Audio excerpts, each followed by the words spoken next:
curso de lógica jurídica. Vamos a estar trabajando la semana número 11 y el tema que vamos a abordar esta semana son los principios lógicos supremos aplicados al derecho, recordándoles que esta sesión está siendo grabada.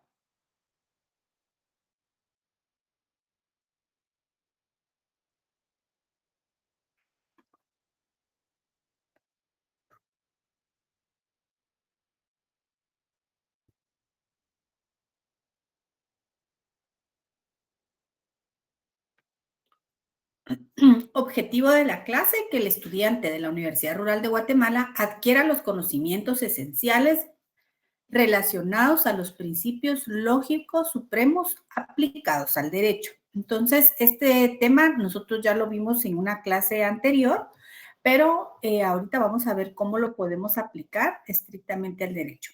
Como recordarán, los 4 principios lógicos supremos son el principio de identidad, el principio de no contradicción, el principio de tercero excluido y el principio de razón suficiente. También algunos autores le denominan ley de identidad, ley de no contradicción, ley de tercero excluido o ley de razón suficiente. Entonces, cuando escuchen estos términos, se refieren siempre a estos principios lógicos. Vamos a ver cada uno de ellos. Vamos a ver el primero, los principios lógicos, que son: constituyen las primeras verdades evidentes por sí mismas y a partir de eso las cuales se constituyen todo el edificio formal del pensamiento, según la lógica tradicional. El primer principio, principio lógico de identidad, es un juicio jurídico que permite lo que no está jurídicamente prohibido o prohíbe lo que no está jurídicamente permitido y que es necesariamente válido. El principio en consideración establece la identidad entre los preceptos de jurídicamente permitido con el de no jurídicamente prohibido y los conceptos de jurídicamente prohibido con el de no jurídicamente permitido.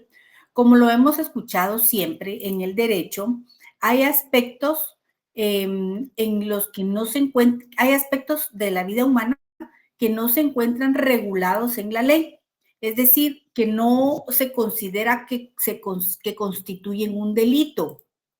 Entonces, en ese sentido, existen 2 tipos de juicios jurídicos: los permisivos y los prohibitivos.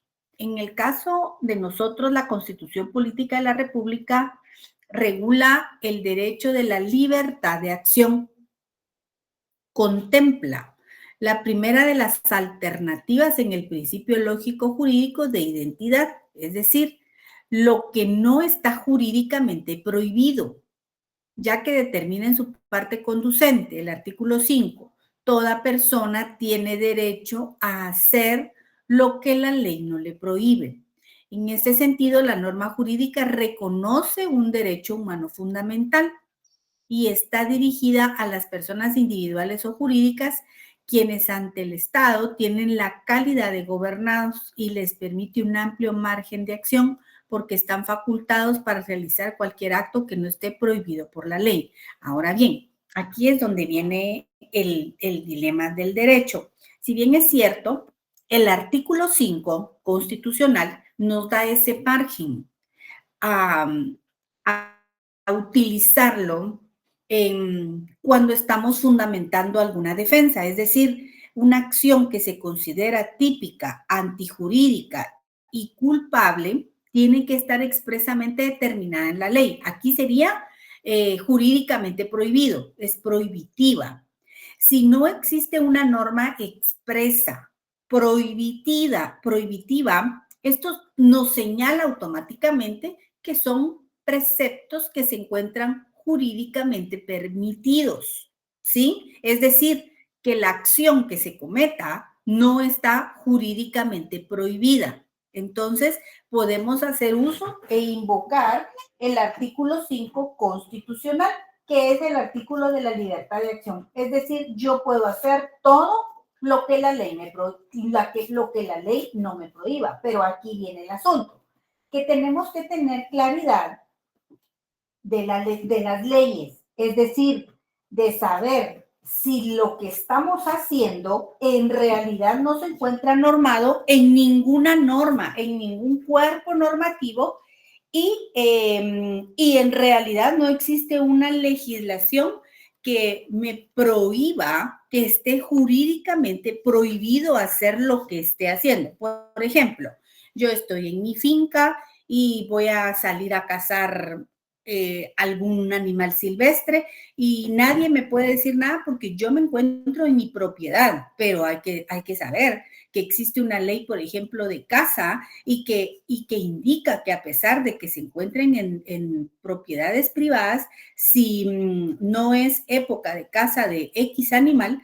eso está jurídicamente prohibido. O, por ejemplo, la tala de árboles preciosos, aunque yo me encuentre en mi finca, yo no puedo hacer corte de cierto tipo de árboles porque están jurídicamente prohibidos, pero yo no puedo invocar aquí el artículo 5 y decir yo puedo hacer todo lo que la ley no me prohíba si yo tengo desconocimiento de la ley. Es decir, podemos decir esto cuando en realidad tenemos el conocimiento de cuerpos normativos y que estamos seguros de que no se encuentra jurídicamente prohibido tal acción, ¿sí?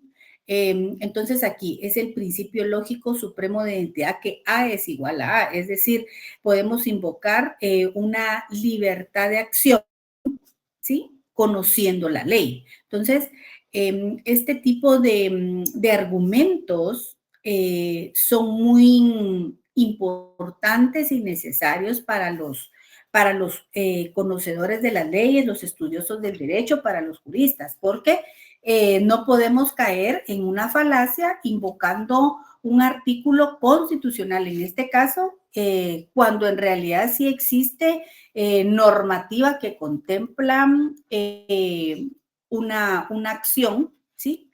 Que se encuentra jurídicamente prohibido. Ahora bien, existen muchas acciones que todavía no se encuentran jurídicamente permitidos. Por ejemplo, una acción en donde yo puedo salir a caminar con mi perrito, por ejemplo, y no hay señal de que hay prohibición de andar con animales, entonces yo lo tengo jurídicamente permitido, es decir, yo puedo hacer todo lo que la ley no me prohíba, pero ¿en qué momento yo tengo un alto? En el momento que llego a una propiedad privada y me dicen, los animales no se encuentran, no son permitidos, entonces esta modalidad ha ido cambiando mucho con esta famosa tema de pet friendly, en donde uno puede ir con su mascotita y puede ingresar a los lugares, ¿verdad? Entonces, es decir, no voy a hacer un escándalo porque no me permiten ingresar a mi perro, si mi perro es parte de mi familia, pero yo tengo que respetar las leyes de los demás. Es como esta máxima en derechos humanos en donde mis derechos terminan cuando los derechos del otro comienzan. Si yo me encuentro en un área de propiedad privada, las personas no están jurídicamente obligadas, ¿sí?, a permitir, en el caso de este hipotético, de que yo entre con mi mascota. Es decir, tenemos que saber los alcances de la libertad de acción que regula el artículo 5 constitucional. Toda persona tiene derecho a hacer lo que la ley no le prohíbe. Es decir, una prohibición A es igual a A. Está prohibido en la norma, ¿sí? Y está prohibido en la acción. Entonces, este es un principio lógico supremo de identidad, es decir, no nos podemos salir de lo que la ley dice. Hay aspectos que no necesitan identificar una norma con un tipo de interpretación, porque la norma se expresa sola. Por ejemplo, en este caso, en el ejemplo que traigo a la clase del artículo 5 constitucional, si invocamos la interpretación literal, está clara, toda persona tiene derecho a hacer lo que la ley no le prohíbe. Si nos vamos al espíritu de la ley, ¿qué quiere decir esta ley? Vamos un poco más allá de lo que dice la literalidad.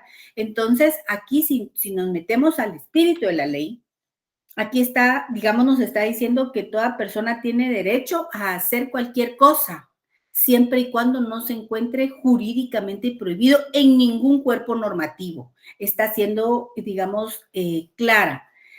No está obligada a acatar órdenes que no estén basadas en ley y permitidas conforme a ella. Entonces, este artículo es ese artículo en donde podemos analizar una nueva ley, un nuevo decreto, un nuevo reglamento, en donde nos indique que no estamos obligados a acatar órdenes que no estén basados en ley o emitidos conforme a ellas. Cuando dice que no estén emitidos en ley, quiere decir de que son contrarias a la ley, ¿sí? Que no son conforme a la legislación ante cualquier normativa. El ejemplo que tenemos en este caso que se ha analizado en la Corte es el tema de una noticia reciente de la SAT en donde dice, mire, vamos a relacionar y tenemos que tener identificación del número de DPI y del NIT y de los datos de los socios de una sociedad. Entonces, en realidad, no existe una norma que prohíba tener unos datos o una identificación de socios de una sociedad anónima. No lo existe, en el Código de Comercio no existe, pero si vamos e invocamos el espíritu de la naturaleza de ser de la sociedad anónima, ¿sí? Nos indica de que existe cierta limitación a conocer los socios, diferente como cualquier otra sociedad, por ejemplo, la sociedad de emprendimiento, sí, que tiene que estar, que puede ser por una persona y tiene que estar inscrita en la Superintendencia de Administración Tributaria. En este caso, se invocan diferentes argumentos y diferentes análisis, si bien es cierto, no existe una prohibición en donde le prohíba a los socios estar plenamente identificados más que en el libro de socios, obviamente, pero no en este caso para la Superintendencia de Administración Tributaria y ellos emiten diferentes análisis en donde consideran que existe una violación de una ley porque no está basado en ley, porque existen leyes, por ejemplo, la ley del RENAP, en donde dice cuál es la naturaleza que el guatemalteco tenga un número de identificación personal, entonces, que es distinta. Y en este caso, por distintos análisis o la invocación que hacen en este caso en concreto, si bien es cierto, no existía una prohibición de ley, seguramente ellos invocan que están colisionando algún derecho específico en este caso. Entonces, tenemos el principio lógico jurídico identidad. Este principio y la norma que son citados no son solo una misma. El primero es una proposición que establece la identidad entre conceptos jurídicos que determinan el carácter de la conducta jurídicamente regulada. En el segundo es una norma que reconoce derechos a favor de determinados sujetos. Correlativamente impone la obligación a quienes no ejercen la facultad conferida para no impedir su realización porque no está prohibida en la ley.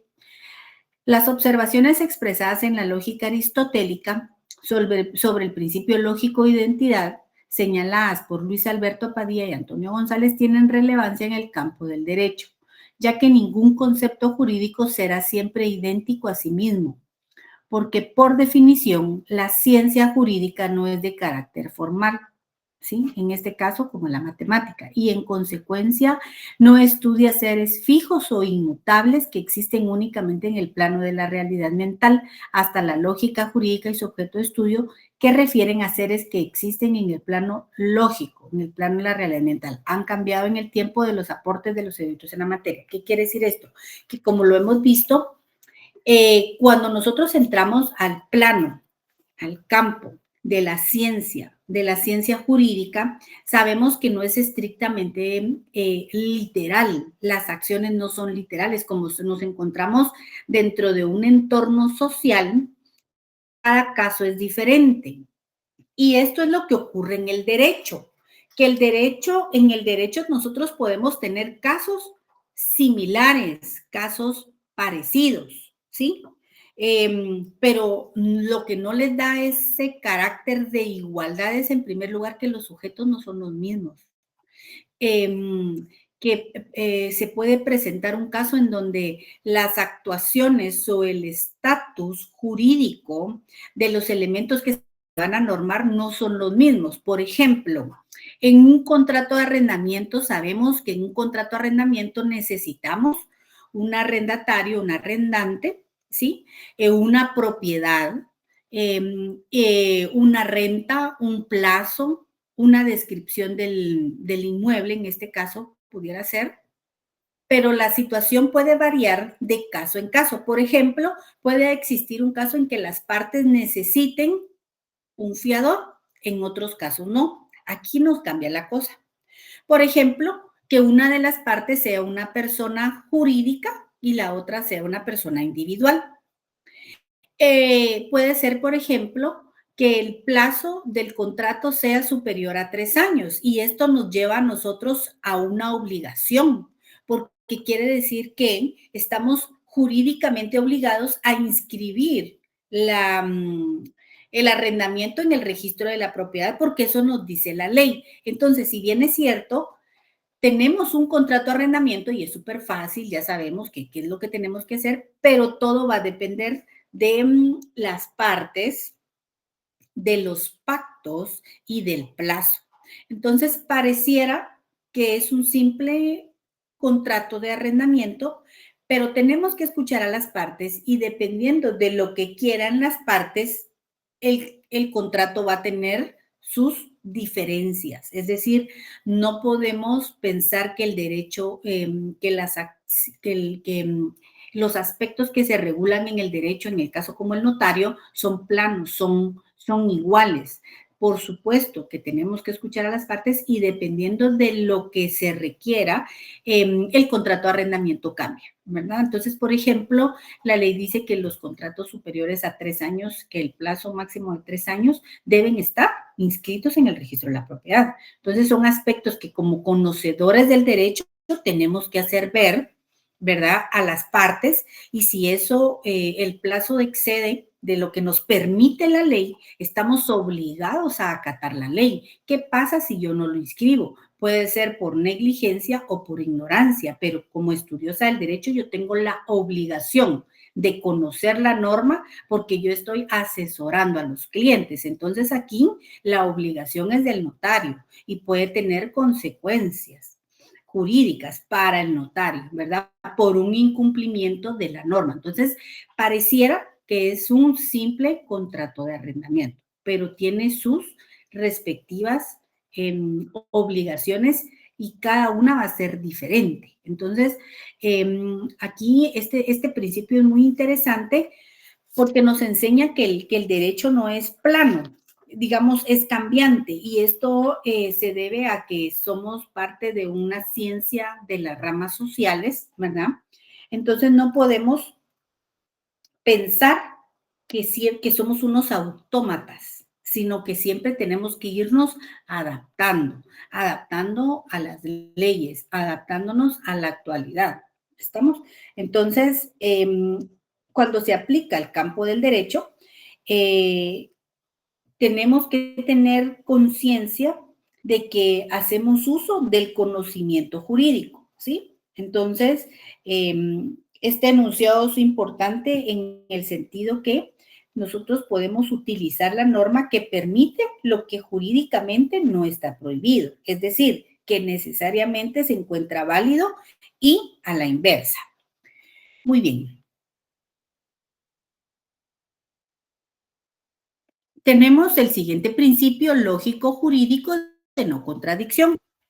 Este principio determina dos juicios jurídicos contradictorios entre sí y no pueden ambos ser válidos. De lo anterior se refiere que solamente uno de los juicios jurídicos opuestos carece necesariamente de validez.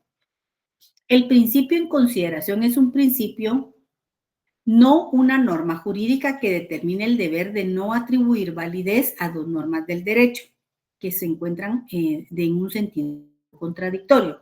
Sin embargo, en nuestro ordenamiento jurídico sí existen leyes de este tipo. Por ejemplo, la Constitución Política de la República en su artículo 175. Vamos a ver qué dice el artículo 175.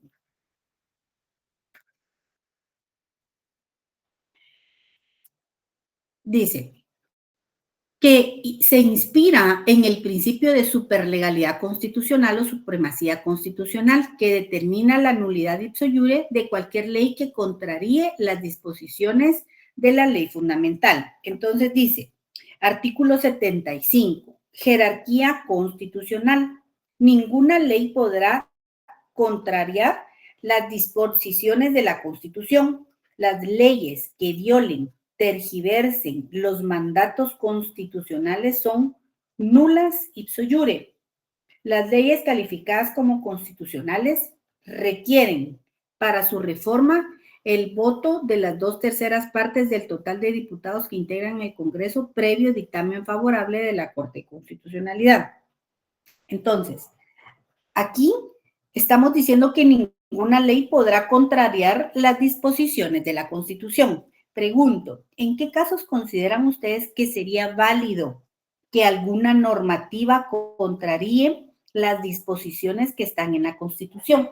¿Cuál se les ocurre?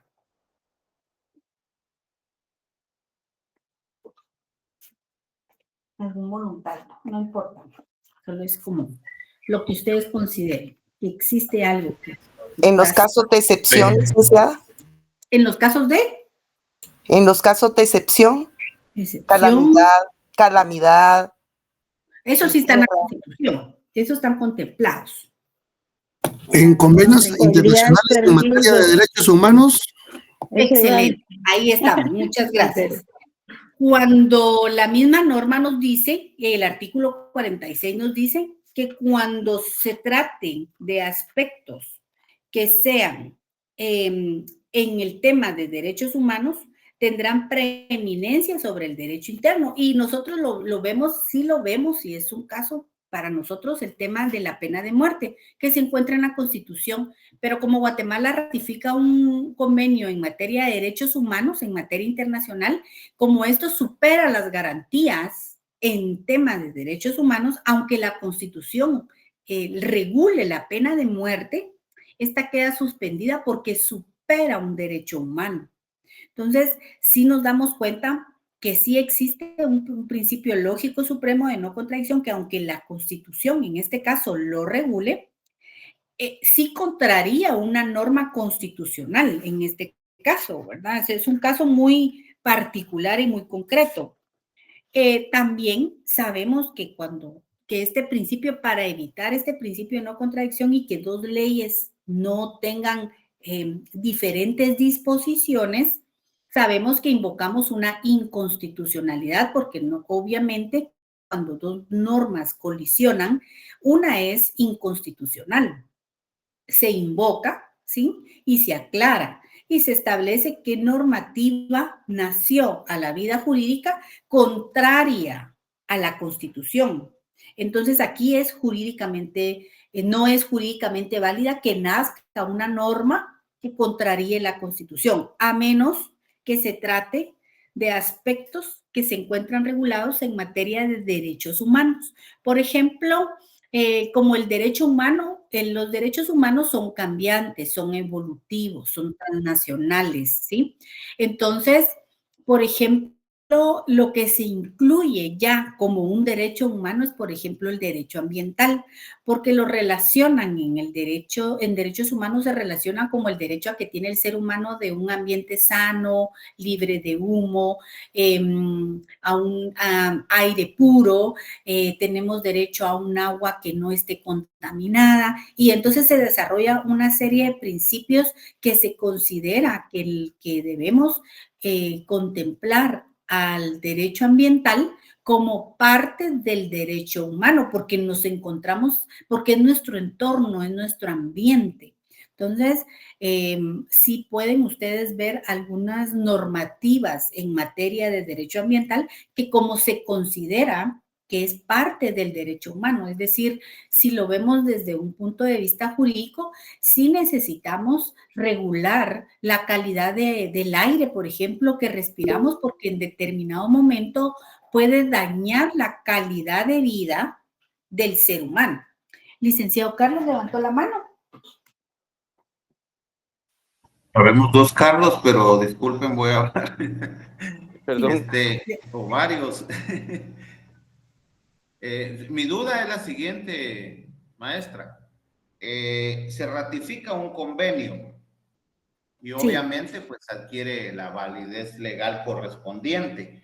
Pero como estamos hablando de aquí de la Constitución, cuando tiene relación con algún artículo de la Constitución, solamente el hecho de ratificarlo le da la validez o habría en todo caso que hacer alguna gestión ahí con la Constitución.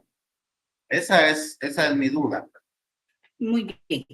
Fíjese que gracias, licenciado, es muy importante porque en materia internacional, digamos, la persona que está autorizada, que tiene los plenos poderes, se llama en derecho internacional público, plenos poderes, es decir, que está facultada para poder firmar un convenio y ratificarlo. Entonces, los convenios en materia de derecho, en materia internacional, cualquier tipo de convenio, nos da un plazo para incorporarlo a la normativa interna.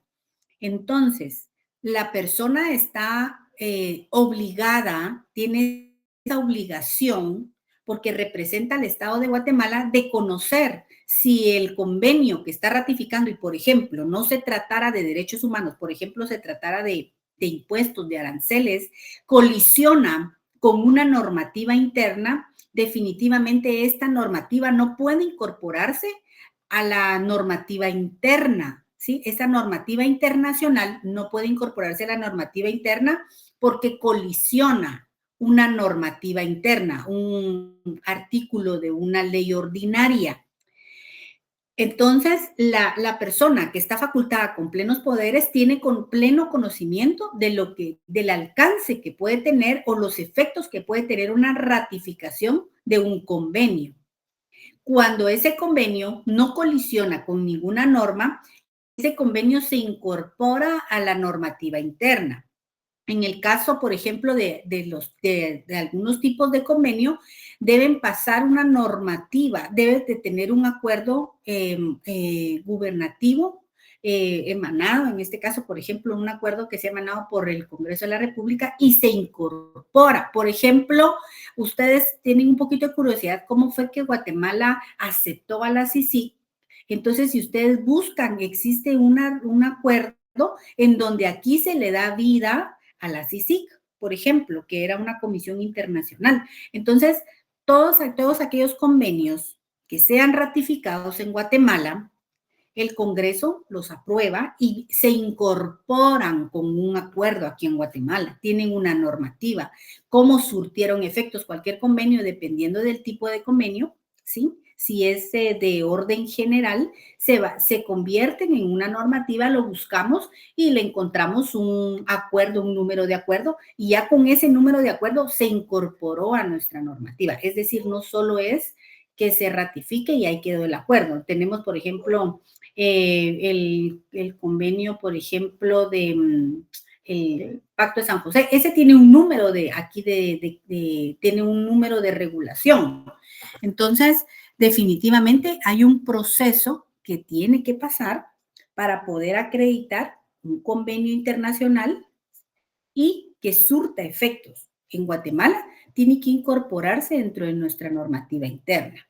El asunto es, por ejemplo, pudiera pasar que se aprueba un convenio o que se ratifica un convenio de mala fe. En el derecho internacional hay un seguimiento y hay un plazo donde el Estado de Guatemala indique que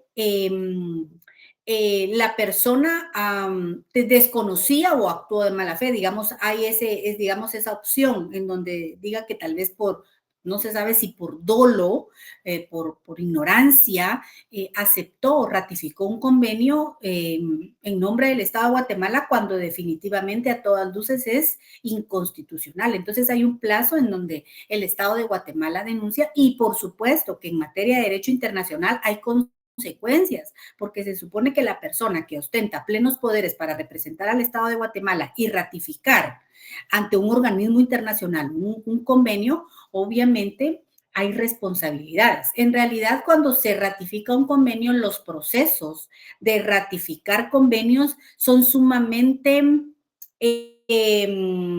la palabra, digamos, son muy tardados por la burocracia tanto de los países que van a ser parte y de Guatemala, porque tienen que pasar diferentes dictámenes dependiendo cuáles son los organismos del Estado que se puedan encontrar involucrados. Tienen que emitir dictámenes jurídicos, financieros y técnicos para que a través del Ministerio de Relaciones Exteriores continúe la aprobación y que sean ratificados. Es decir, para que un error ocurra de esta magnitud, digamos, sí tendría que haber ignorancia o un dolo, porque un convenio no se da de la noche a la mañana, sino que existen dictámenes, cartas de intención, análisis jurídicos, técnicos, hasta dictámenes financieros para ver si el Estado de Guatemala va a poder soportar el cumplimiento de un convenio. Entonces, si nos damos cuenta, existen una serie de convenios a los que Guatemala se ratifica,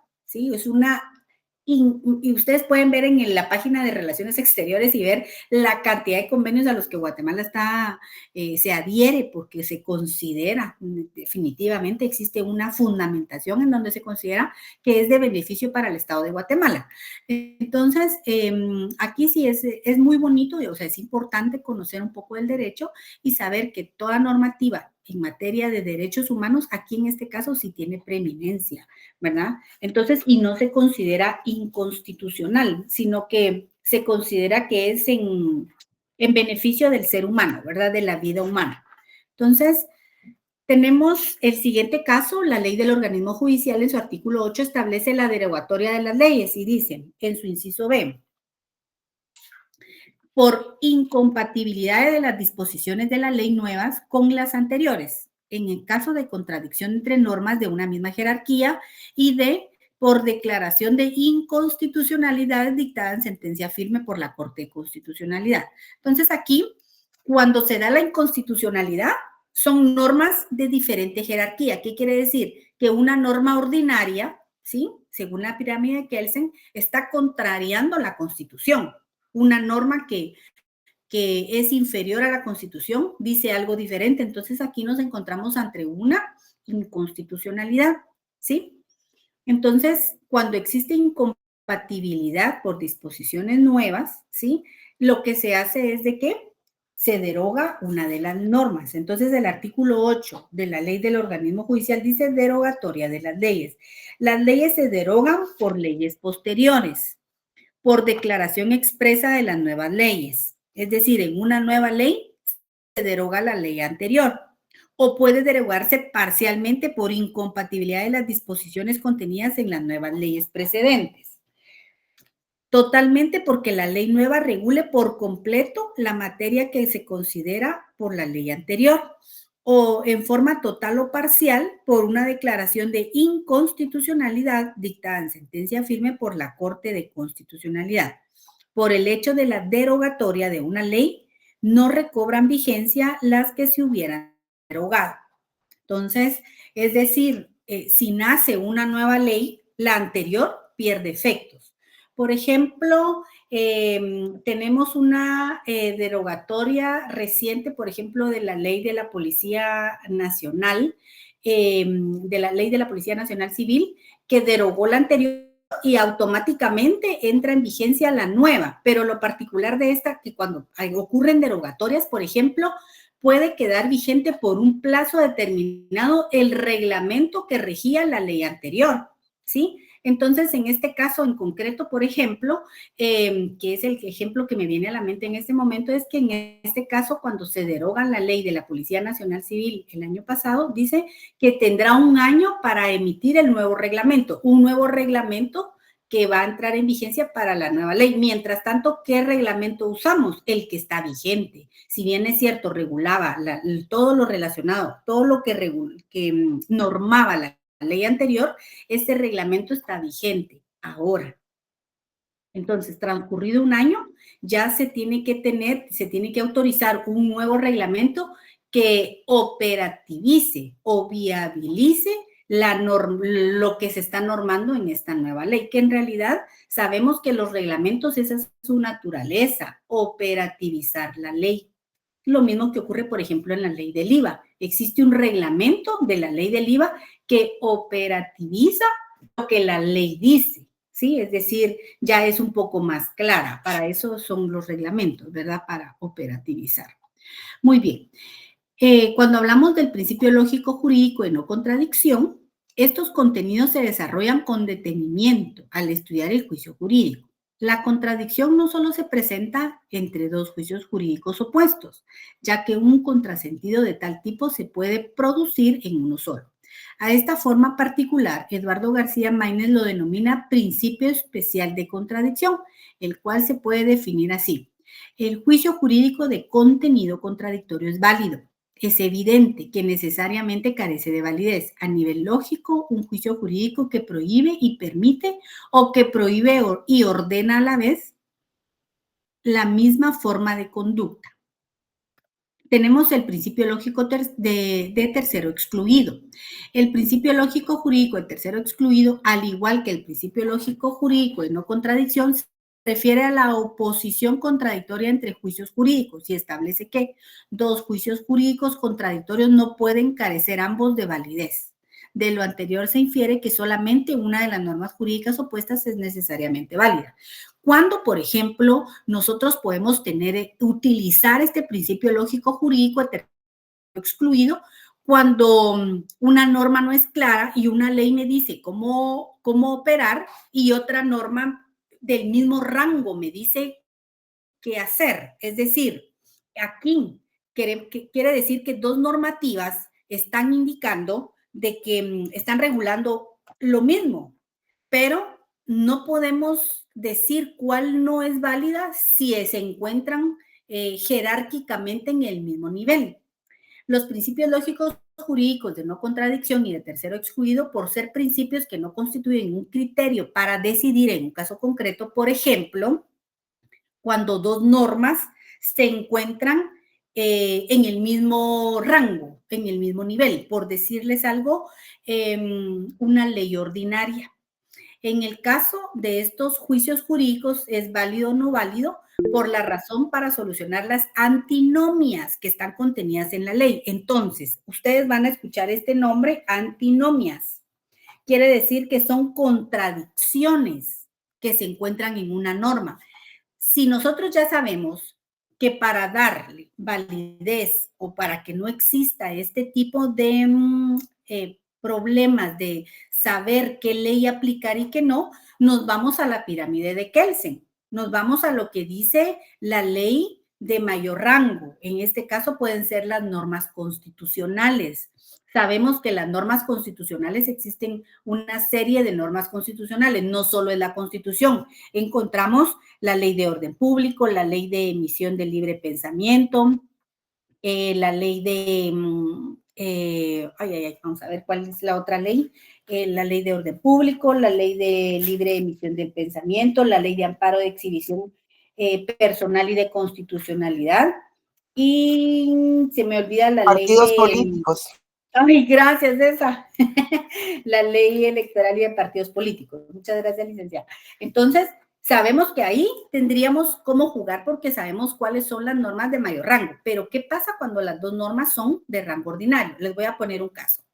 En una compraventa de un bien inmueble en donde son bienes que son recuperados por el Banco de Guatemala y que entran a subasta. Entonces, estas escrituras traslativas de dominio no pagan impuesto, porque así lo dice la ley de bancos y grupos financieros. Pero en el registro de la propiedad, en un caso concreto, me indican de que esta venta traslativa de dominio debe pagar un impuesto, no paga el IVA, sino el 3%, porque era una segunda venta, porque así lo determina la ley de timbres y especies fiscales. ¿Sí? Las segundas ventas pagan el 3%, pero la ley de bancos y grupos financieros dice que estas ventas se encuentran exentas de impuesto porque son emanadas específicamente por el Banco de Guatemala. Entonces, existen dos normas de rango ordinario, una que me dice pague el 3% porque es segunda venta y la otra me dice no pague. Entonces, en este caso en concreto, se utiliza la ley específica que regula específicamente las ventas que hace el Banco de Guatemala, ¿sí? La forma es de dónde proviene el bien. Entonces, se invoca el artículo específico de la Ley de Bancos y Grupos Financieros, porque en este caso en concreto, el registro de la propiedad ya me había suspendido la inscripción y me dice, usted debe pagar. Entonces, vamos con la SAT y le decimos, señores de la SAT, no podemos hacer efectivo el pago porque existe una ley de rango ordinario, pero utilizamos esa ley porque es una ley específica, ¿sí?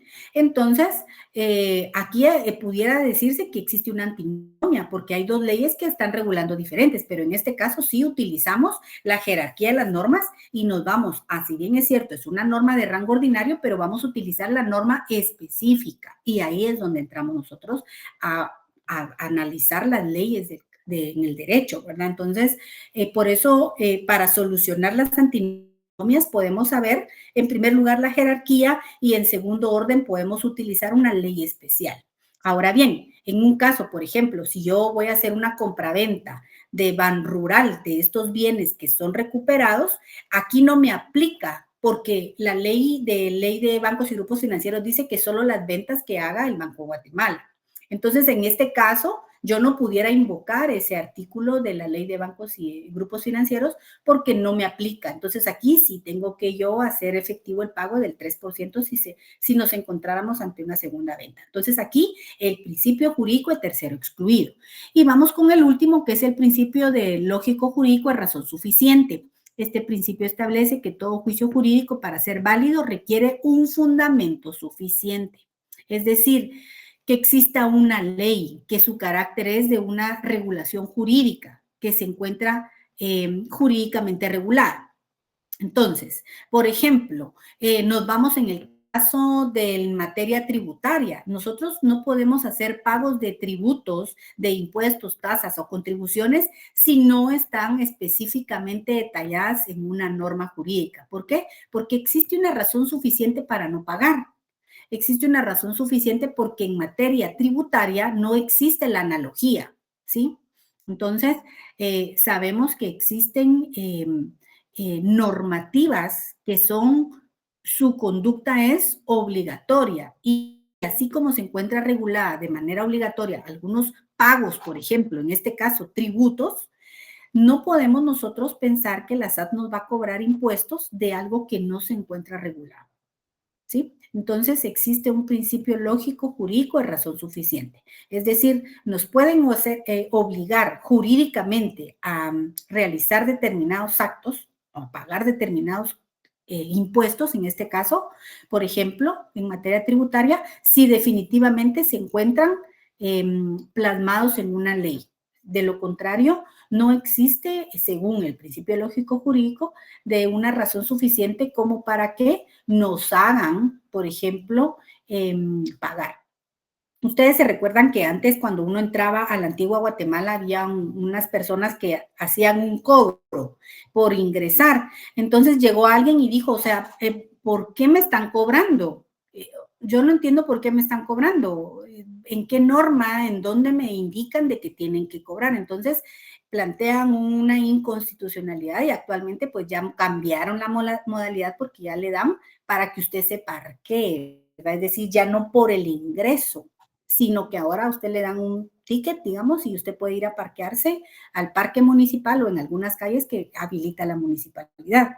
Pero entonces cambiaron y se encuentra regulado en una norma, pero nadie se había dado cuenta por mucho tiempo que era un cobro a todas luces de manera ilegal, porque no existía una ley o una norma que estuviera regulando el pago para ingresar a tal lugar. Entonces cambian la naturaleza del cobro y ya no es por ingreso a la ciudad de la antigua Guatemala, sino por parqueo, digámoslo así. Entonces, son claros ejemplos y que actualmente todavía existen. Por ejemplo, yo vi un caso reciente que también la municipalidad en Jutiapa estaba haciendo, o Jalapa estaba haciendo cobros por ingresar alguna carretera y también se van por el área de la inconstitucionalidad. Entonces, cuando conocemos el derecho, sabemos que para un cobro de tal magnitud tiene que existir un principio lógico jurídico de razón suficiente. ¿Qué norma lo está regulando? No pueden aparecer cobros sin una normativa que los respalde. Muy bien.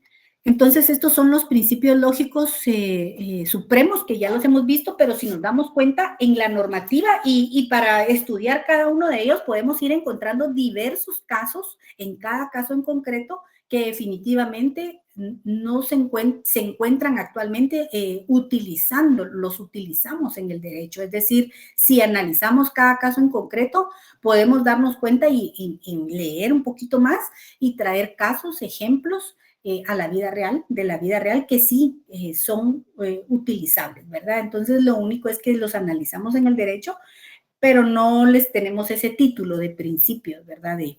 De principios de ley de identidad, de no contradicción, de razón suficiente o de principio de tercero excluido o de ley de tercero excluido, ¿verdad? Pero definitivamente, al conocer el campo del derecho, nos damos cuenta que algunos aspectos sí son parte de estos principios lógicos supremos, que los traemos al campo del derecho. Bueno, yo les agradezco mucho su atención y de este curso creo yo que la siguiente semana están ya en exámenes, ¿verdad? Entonces, este sería el último contenido para el segundo parcial y en un momento yo les traslado la presentación. Muchas gracias por su atención.